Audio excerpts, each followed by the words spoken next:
Hello, you beautiful people. So these extracts from part 3 of my Last of Us stream shows how even with framing and balancing your shots, you're still free to change the picture again when you get to editing. I had a great time talking with chat on this stream. It's a part of what makes streaming so enjoyable, so I wouldn't change it for the world.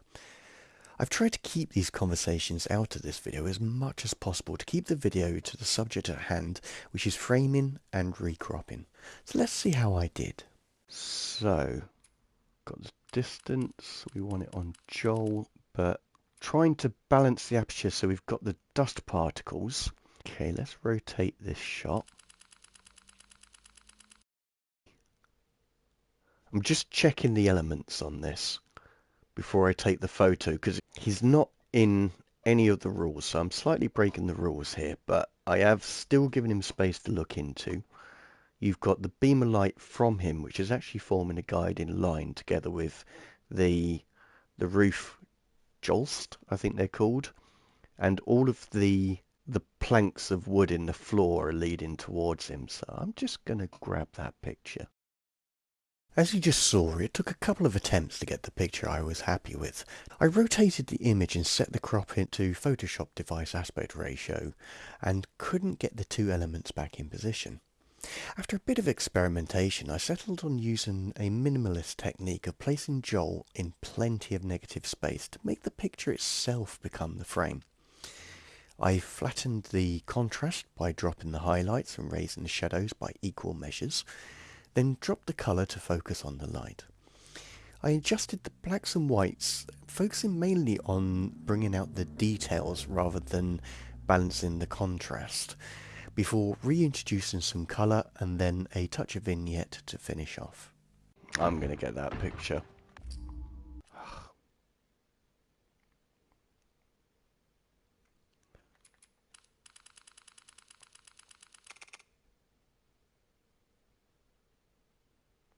Not going to get all of them in it. So I just need to get her a little bit more centered. Oh mate, this is so difficult. So when you rotate the screen, the controls rotate with it. So that's why I'm just all over the place on this. So next I'm going to set the focal distance on her. Going to really increase the intensity though, because I don't really want this foreground in focus. So I can't get the background out of focus enough. Let's just hide the grid and take that out. And then make it a little bit more pleasing to the eye for me. So I've done that. I'm just going to... Oh, that messes up the angle. So what I was trying to do is zoom out a bit more to give myself some space to play with and potentially crop a bit better. So I'm just going to place her center, but don't be surprised if she's in a different position when I edit this picture. As I couldn't zoom out when taking this shot, I cropped in slightly to give me room to move. As this was a spoiler shot, I didn't want the viewer to look too closely at the character on the floor, so I placed him in the bottom left-hand third, bringing the brighter part of the image, the light from the window which was framing them, to the centre of the image. I then applied my look and added a little vignette to draw the eye to the centre rather than who's on the floor. Let's see if this guy makes an interesting picture. Quite like the foreground element. I was tempted to do the old rule of thirds thing, but I'm not actually going to. I'm going to try and... Okay, I've just put the foreground on the bottom horizontal for the old rule of thirds trick. And I believe I need to drop this back a bit to get him in focus. He's not actually that interesting. Let's do this. So full on intensity, that allows me to see where is actually in focus. The although it's quite an interesting detail, it's a distracting one, the inside of the archway of the door. But it's a really nice close frame. You've got repeated patterns with the either side of the archway, and the gun almost looks like it's aiming at you. So I rather like that. I'm going to remove that and the grid, take the shot, and then I'm going to explore some angles, if I can. So that's straight on. It's lost some of the repeating pattern, and I really wish the lamp thing in the background wasn't covering his arm. So that tells me I'm not quite there yet. I can't go any further. That is the best I can do. Because what I'm doing is using these foreground elements, so the lamp things that are going up, as a way of framing him even further. So it's a frame within a frame. Technically, because this is a picture, which is also a frame within a frame and a frame. But I'm going to grab that one. And you just have to remember, as long as you've got a fairly decent hard disk size, you're not limited by films, so take as many shots as you want, and then download the ones that really speak to you. So that's a new thing that I've picked up. After cropping to device, I wasn't happy with the options that I had, so I cropped him further, placing the soldier on the top left third, which with a strong light and dark contrast between the top and bottom halves of the image, and the table being more prominent almost makes it feel like you're the one hiding behind it. This was a very dark image, so I had to boost the exposure greatly before applying my look, and a little vignette to bring the eye back to the soldier. So can I get here? There. So he's hidden. That's fine. Drop that down a bit. Have her framed by the windowsill. Maybe place her over here, because I want some of that grass in there. And the creepers. That's the thing that grabbed my attention. Very narrow depth of field. So let's expand that. So that's a terrible picture of her.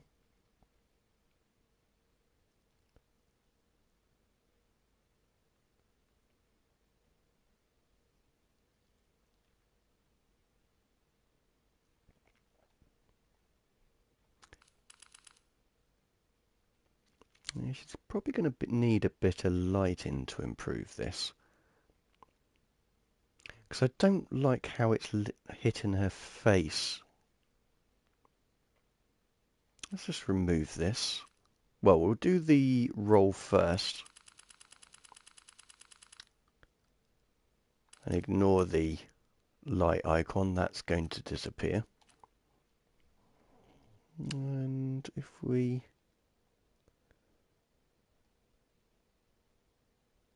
move her over to an edge, maybe get rid of that wall.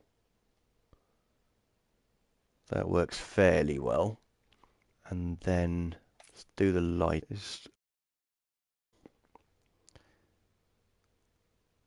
So we need to...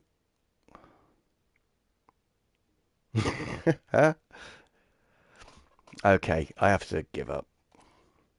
It never works that way. So, drop down, set it up this way as best we can. Then do the light, because it's far easier when you can actually work out what the hell you're doing. Although it's orbiting around Joel, which makes things difficult.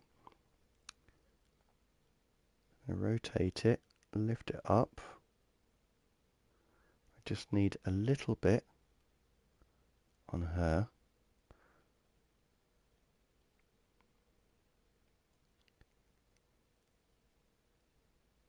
This is not working how I expect it to, but it's because it's going in a different way to how it's designed to. Okay, so we've got some light on her. What I want to do is actually show her face. So I need to... I've increased the distance. I'm going to increase the spread, intensity drop it down because clearly there isn't, the light source is behind it. So, but no one knows what's in the other room. So I can kind of get away with it, but I'm just bringing her to the foreground. I'm not really trying to light her, but I feel that that shows her face. We'll try the roll.